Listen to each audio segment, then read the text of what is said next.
Welcome to the More Life, Less Drama podcast with mindset expert and master executive coach, Prue, who will teach you how to finish your first goal and then every goal using her simple, proven formula. If you're ready to live more life, have more fun, and reach your potential with less drama, you're in the right place. G'day, welcome back to another episode of More Life, Less Drama. We are here with another topic that is going to help you achieve your goals. Because the more I get into my business and the more I get into coaching and talking to people, I'm really passionate about helping you achieve your goals, to be unshakable in the world, to show up, get what you want out of life. Because, hey, we only live this one fabulous life, right? So why not go after what we want?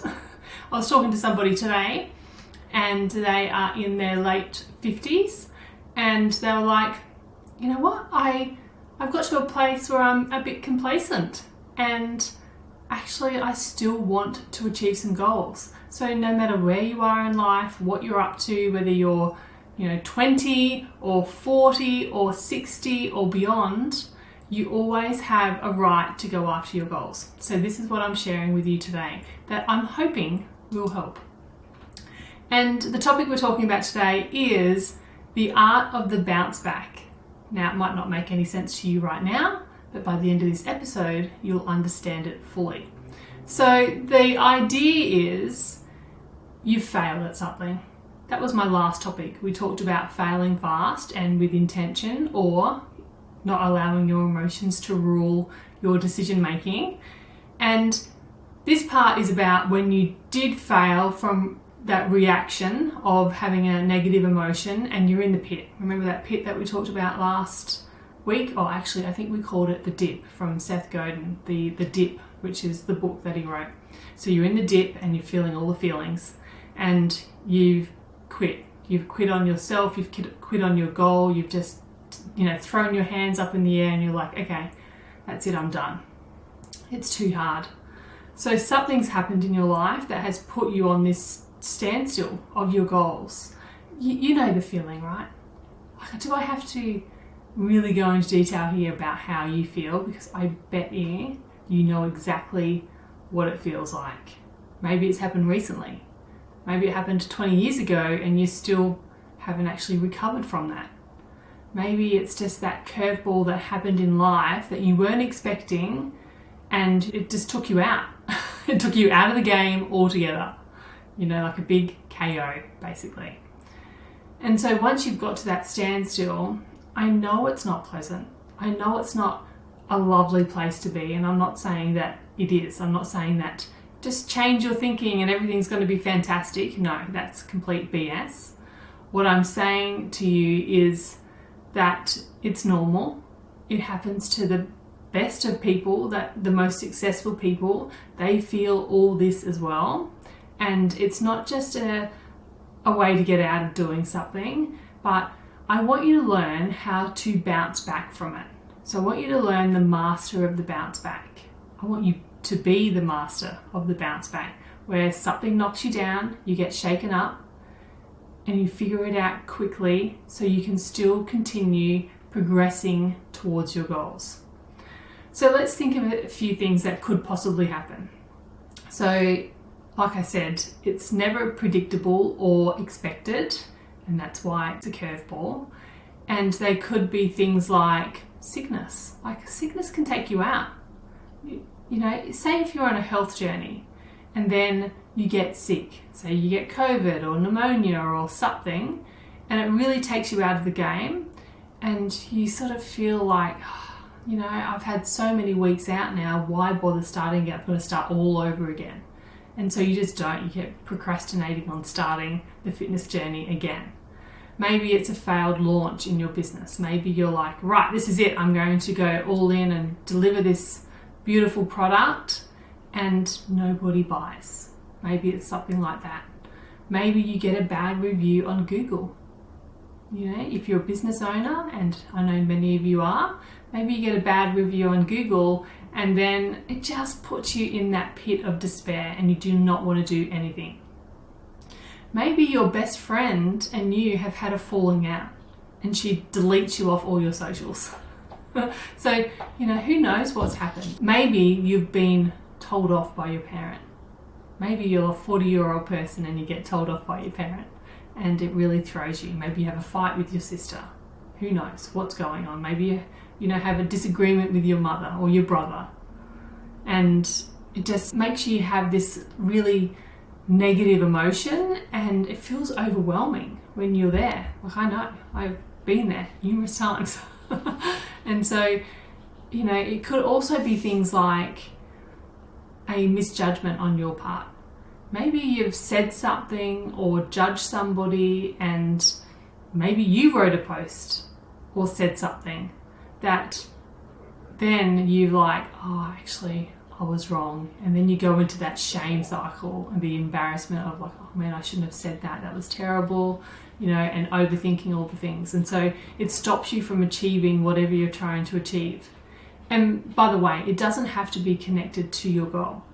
It doesn't have to be someone saying something about your goal. It can be anything in life. Any comment, any circumstance can get you into this pit or into the dip. Maybe it's parenthood challenges.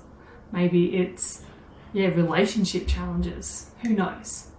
It's just a plethora of things. Like, circumstances are happening all around us all the time. And it can be numerous things that can get you into this state where you're like, okay, that's it, I'm stopped. I've stopped everything. I feel overwhelmed. I just need to hide. I'm just not doing anything anymore. So I'm pretty sure all those things that I mentioned before, I've had in my life at one time or the other. And there's a difference between someone successful and someone that's not successful in life. I don't want to put a judgment on what success is because it's different for everybody. But if you're somebody that feels like you're stuck and spinning in, maybe it's indecision or fear of being seen or whatever it is because something's happened, the problem is you haven't mastered the bounce back. That's the only problem. It's such a simple thing to fix. I promise you it is. Because just like you, like I said, I've been in many situations that are difficult, and once upon a time they used to stop me for a long time. And I'm not just saying a couple of weeks.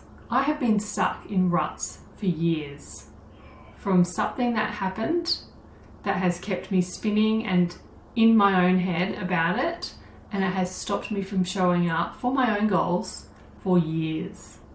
And so the beauty of learning this and how to master your own mindset around bouncing back from any situation that comes your way is that you can still process this emotion and keep moving forward. It's not you've got to do one or the other. It's like you can do both simultaneously. And so now that I've learned how to take some steps and look after myself emotionally, I can figure out, okay, what's going to work? How can I still be me and process this emotion that's just normal and still show up for the goal? And so now the bounce back period is so much quicker. Like, still there's things that shake me up for a decent length of time. I'm not going to ever say that that doesn't happen. But now I get to process it so much quicker. And sometimes it's such a quick turnaround and I can get back and focus onto my goal within hours. Where once it used to be decades, it feels like years, it's now hours. So wouldn't you like to be able to learn this process too and understand yourself so you can process all this negative emotion and then keep going and showing up for your goals? I bet you do. So as you can tell, it's not that successful people or people that have mastered the art of the bounce back are immune to feelings. And I say this so often in my podcast, it's like we're not immune to feelings. We don't have a switch that we can switch off. It's actually the opposite. We are just not scared of feelings. That's what's happening. What we do is different because we allow everything that comes in. We're not trying to hold the door closed on a heap of negative emotions because we're too scared to feel them. We're like just letting them flood in. We're like, come on, come in. I was expecting you. Come and have a coffee. And That's the difference. And then we're not judging ourselves for having these emotions. And so we get to process them through quicker and keep going at the same time. Because the one lie that we tell ourselves is that it matters more than anything else. And it doesn't. Feeling emotions and the circumstance that, has happened, we think that it matters, and it just doesn't. I just wish you could just understand how little it matters. Because anything that you feel is 100% normal, and it doesn't mean anything about you as a person. Actually, I love people that feel all the spectrum of emotions. I think they're more interesting human beings. So if you're like holding off on emotions, please don't. It makes you more interesting. It makes you more human and relatable. So feel all the emotions. Don't judge yourself that you're having emotions. So how does it really go down? How do you bounce back from something that got you stuck or made you sad or made you feel shame and embarrassment and still keep moving forward? Because if anything is certain, it's that being human will get in the way of achieving your goals. Like that's the most thing that is certain in the world. The human mind will always get in the way. If we were just robots and said, this is what we want to do, go and do it, yeah, it'll get done so much quicker. The only reason why it doesn't get done is because we're feeling all these emotions along the way. So let's understand that you can let it not stop you. And I'm not talking about becoming robots. No, I don't want that. I just want you to be able to feel them all without judgment. But first, I'd like to tell you a story before we get into the how of processing our emotions and still showing up for our goals. So, AKA, mastering the art of the bounce back. I want to tell you this story because it's so relatable. I have a friend and a client, and seriously, she is the most empathetic and understanding person that I know, like one of the kindest people I know. And her story is such a perfect example of this, of life throwing you a curveball, such a simple curveball too, and it's stopping you dead in your tracks to pursue your dreams. And honestly, like I said, so simple because it wasn't even one of those huge moments. It wasn't like a big deal. Anybody looking in on this circumstance, nobody would have batted an eyelid almost. And it's so interesting how it stopped her. So that's why it's going to resonate with you, because I know this happens to everybody. And it happens to me, it happens to our husbands and our wives and our best friends, our teachers, all the people that we look up to. It happens to everybody. And so this incredible woman has had many challenges, like big challenges in her life, okay? So she's just gone through it and she has handled every single one of those challenges with what I perceive to be grace and resilience. She might not agree with that, but from the outside looking in, it's like, oh, so much grace and resilience and being okay through everything. However, she recently decided that she wanted a new career path and she went seeking a new career. And she found something. She's like, I'm ready to go all in on pursuing this dream of mine to do this new career. Amazing. I'm so excited for her. But then one day, a friend made an offhand comment about the profession that she had chosen, and it wasn't in a positive way, as you can imagine, and it totally shook her up. It shook her world. It made her doubt everything.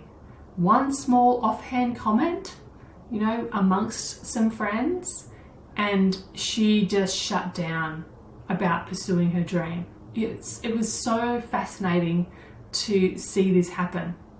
She stopped the pursuit of obtaining her dream, and instead she listened to and believed the negativity that came up in response to that pushback. And when I say pushback, that's a big word because it wasn't really that much. So she stopped. She stopped showing up to take action to make it happen. She stopped telling people about her dreams and she just hid. She hid out and started to pretend that she didn't want that anymore, that maybe she was just happy doing what she was doing. and that should satisfy her, because we should be all grateful, right? For all the things that we have currently, instead of pursuing dreams. And I think that's a load of rubbish. If it's in you and you're thinking about it, it's for you, so you should pursue it. So she went back to just being the person everybody knew she was, even though she had evolved, personally. She just went back to please people around her. They weren't even saying you need to do this, you need to do that, but it was just that one comment, remember? And then she got all in her head about it. So internally she was struggling, although you wouldn't know it on the outside, and I'm sure you can relate to this as well. But as her coach, I got a courtside seat on her private thoughts, and it was so interesting. And I just want to say, it was also so normal. All the things that she was going through was something that I had seen pretty much every person go through who sat opposite me and got coaching. So stopping the way she did is what I call silently failing, and you just stop and you hide away and you slink back into the shadows, and you don't really tell anybody that you've stopped, and you're just sort of silent about it. So everything looks really well. Nobody is any the wiser, although it is not well at all. You see, she really wanted a new career. She's really passionate about changing her life for the better, and she had thought she had found her new passion and a career that was going to serve that passion as well. And one tiny comment from someone just threw it off course, and talk about frustrating. So it's been about 12 months since that happened. Even more, it could be longer actually. And even though I want to tell you that she bounced back and gave her negative thoughts the finger and got back to work, she didn't. It has taken her a long time to get past this. And I'm sharing this because I know it happens to a lot of you too. One thing throws you off course, you have lots of thoughts about it, and then you let it be the reason you quit. And I don't want that for you. Now, I am going to give you a happy ending that I know you will want for this story. You will be delighted to know that after much evaluating and soul searching and coaching and learning how to make great decisions and understanding how her brain behaved in that circumstance and just understanding her own processes, this woman has said yes to a career change, and actually it's even better than what she said yes to earlier. She's actually leveled up even more, and I'm so excited for her because she is now pursuing an even bigger dream, which it's just incredible. She has used the experience as a positive step to that decision, and rather than it being the decision that made her stay the same, she has used this experience as a positive step to that new decision, rather than letting that be the decision that made her stay the same. Okay? And even though it took her 12 or 18 months, it's okay. She has gotten to where she needs to be.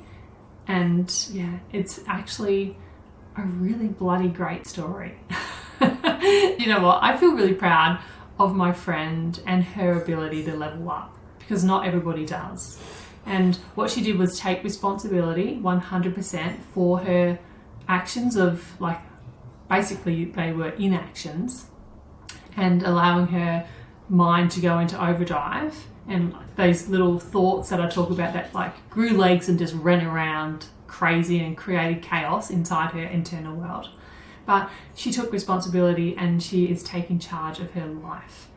She's back to the world of yes, I can do this, and nothing that anybody says is going to deter me again. So she's learnt the lesson.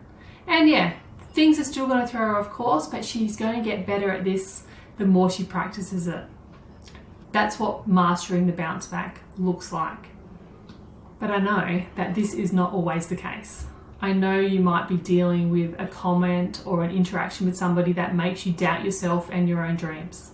I hear it all the time, and I know it's the thing that stops people the most. It's usually that fear of not pleasing everybody. We think we've got to please everybody, but that's a whole different podcast. And what happens is that it stops you, or worse still, this is the worst part, okay? This is what happens most of the time.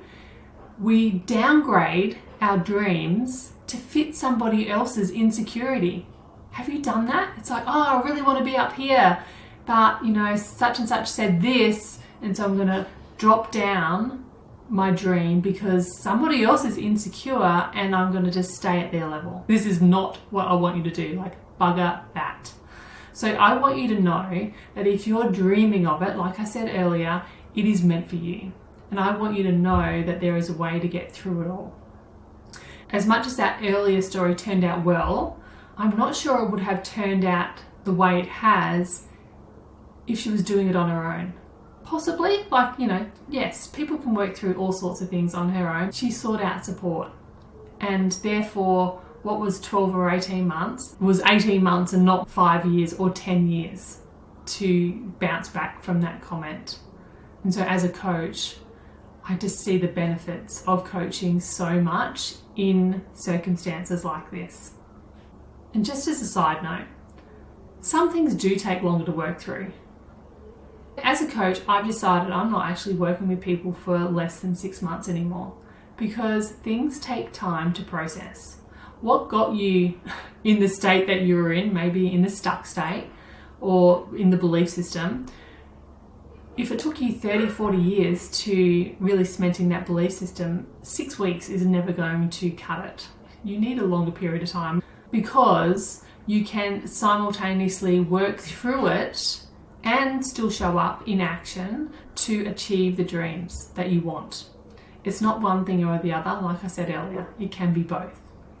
Okay, so here are my best tips to bounce back fast so you don't have to lose so much time for an emotional circumstance, because emotions coming all the time and we don't want them to stop us from achieving our goals. The first one is self-preservation. Basically, how to not put yourself in a situation like my client did, and I say this with so much love, I don't want you to tell people your dreams. It might go against everything that I've even said previously, or other people are out there in the world saying. It's like, shout your dreams from the rooftops. Well, what I've learned is that you have to be really careful who you tell your dreams to. Just don't tell your dreams and goals to anyone. And if you can keep them to yourself, fantastic. And you know why? And I say this again, like I said, with so much love, but people can be mean. They can be judgmental, they can be jealous, and they can just be plain negative. So it's up to you to decide who to share this info with. I'm not telling you to seek out people to support you to do dumb shit. Like, that's not what I'm saying to do. I'm talking about these dreams and goals that are meant for you, that will challenge you in the right way. I'm saying to you, just be really discerning about who you tell these dreams to. In terms of my friend, what we discovered along the journey was that she wasn't actually sold on her new career choice for herself. And in the past, she has been one to seek outside validation. So her telling her dreams to people that weren't the right people, she found that out the hard way. She realized that she didn't actually have the commitment to it herself. And therefore, when she got that comment, she believed it and everything just came crumbling down. So you must have full belief in what you are doing before you share it. That's like tip number 2, I suppose. So yeah, just be careful who you share your dreams with and really go on and work on your own belief about you being capable of achieving this dream before you keep sharing it to everybody.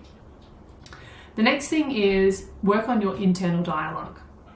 As we know, most things are happening internally because, life on the outside looks really great for everybody else, but internally our brain is going over and over with all the things that we could have said, should have said, shouldn't have said, that type of stuff. So this is also a precursor to mastering the art of the bounce back. Because imagine if, this is just an analogy I was thinking of before, imagine if you're a basketball, okay, you're in basketball, and if you spent every week, at the same time every week, making sure that you have enough air, therefore you would have the capacity to bounce back. Okay, so if you looked after yourself and kept filling yourself with air, you'd have enough air to bounce back.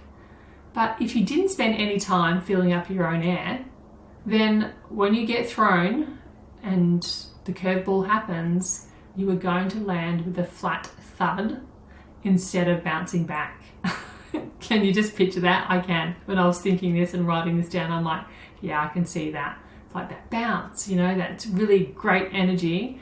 And then when it's a little bit doughy, you just land with that thud and you just stay there and you get stuck. And everybody just leaves you because you're no fun anymore. So the same is true for working on your own internal belief system. It pays off 100%. Actually, there was a stat out there about coaching and the payoff, the return on investment, and it was 221%. So scrap that, it's not 100%, it's 221%.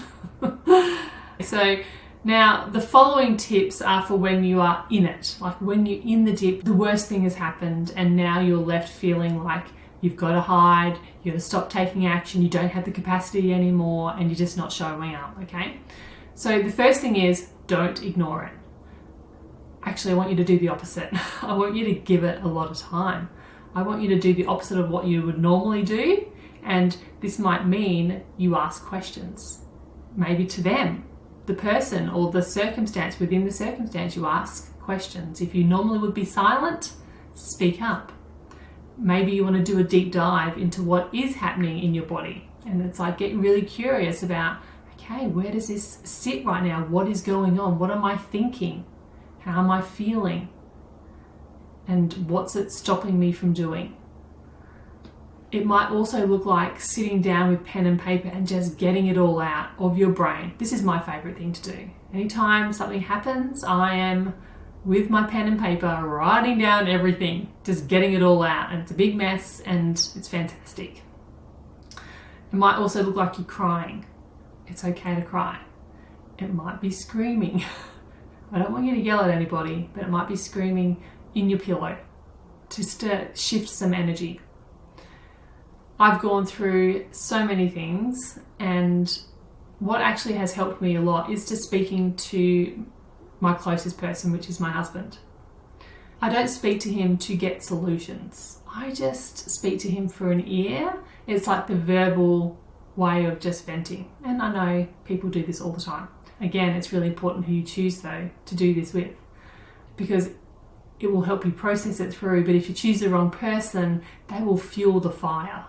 I know my sister, you know, if I vented to her, she would just get worked up too, and we'd like end up getting worked up together. It was actually not helpful for a lot of things.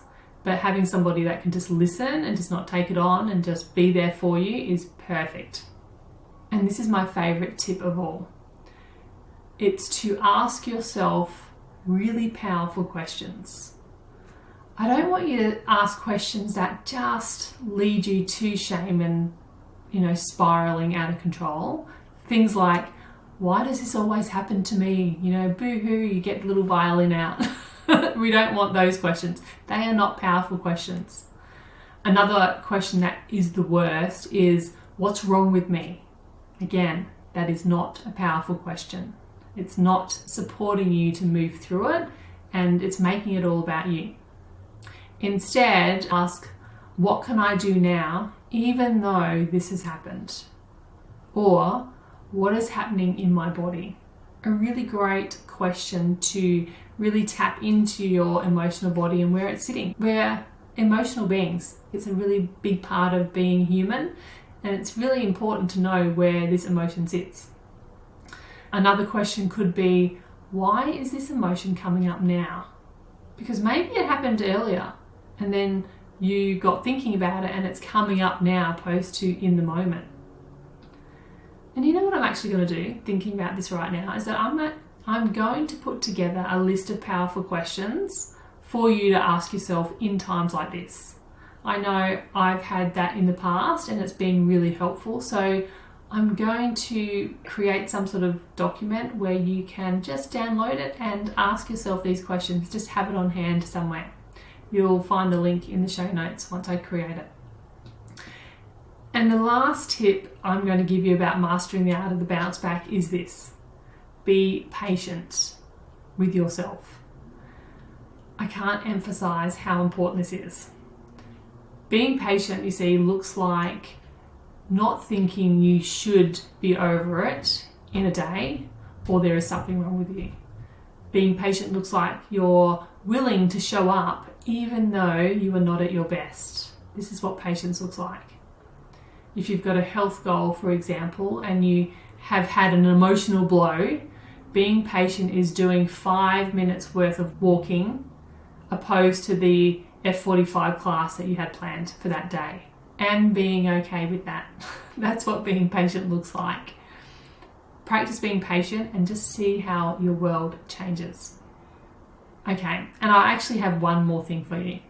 And if you don't like swearing, you just better tune out now, because my last tip is learn how not to give a fuck about what people think. It's liberating. It's everybody's kryptonite, what people think about them.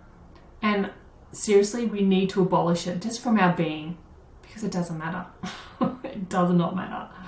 My favorite thing to think when I feel like I'm being judged by people, because maybe it's not even actually happening, but if I feel like I'm being judged or feeling the creep of doubt from something somebody said or did creeps in, the thought is, lucky I don't wake up to please them every day.